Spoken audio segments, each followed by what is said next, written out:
Akşin. Magazinin yanında.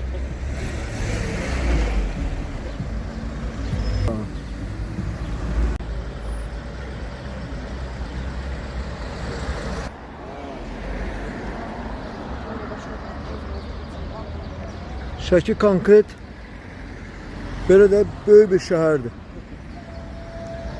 Şəxsən mənə ləzzət elədi.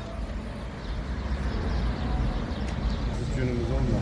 Radyo etti bu adresin sanatı da düşüyor.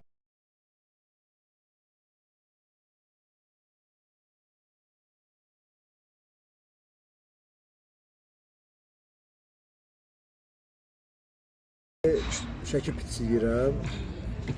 Suyunu tökdük bura. Doğrayırıq bunu bura. Yəni bunun qayda qanunu var. Mən bilmirəm, dedilər bunu mənə. Bunu etdik. Zad elədik, qarışdırdıq. Sonra nə etməliyik?